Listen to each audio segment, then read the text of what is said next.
चला आता सोप्या पद्धतीने सांगते तुम्हाला रिफ्लेक्स अँगल कसा काढायचा. ओके, सगळ्यात आधी हे रफ काम आहे. हे रफवालं काम आहे. ओके, 360 डिग्री मधून आपल्याला काय करायचं आहे, 240 डिग्री लेस करायचं आहे. आपला पूर्ण जो फुल अँगल असतो, फुल टर्न असतो, तो कितीचा असतो, 360चा. म्हणून त्याच्यामधून मी 240 मायनस केले.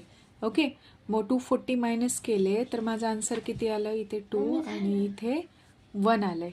ओके, सो मला आता रिफ्लेक्स अँगल काढताना, ओके, माझा जो 240चा काढायचा आहे मला, त्यासाठी मला 120 त्याच्यातून काढून टाकायचं आहे. ओके, तर सिम्पल वेनी काढायचं. काय करायचं आहे आपल्याला, जस्ट इथे एक तुम्हाला रे काढून घ्यायचा. काढला रे, ओके, मग इथे पॉईंट देऊन घ्या. ठीक आहे, पॉईंट देऊन घेतला. मग आता इथे 120 त्याच्यातून काढून टाकायचं आहे. मग 120 मी काढून टाकते. त्यातून काढून टाकताना काय करायचं, इकडून मेजर करायचा. इथे 120 मी दिला. ओके, 120 मी इथं दिलेला आहे. ठीक आहे, मग 120 दिला, मग इथं ॲरो केला. ठीक आहे, आता हा 110 काय केला मी, त्याच्यातून काढून टाकला.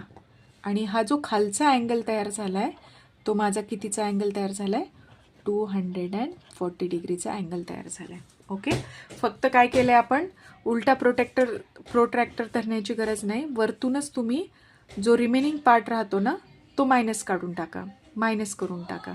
ठीक आहे, आणि इथे तुमचा हा रिफ्लेक्स अँगल तयार होऊन जातो.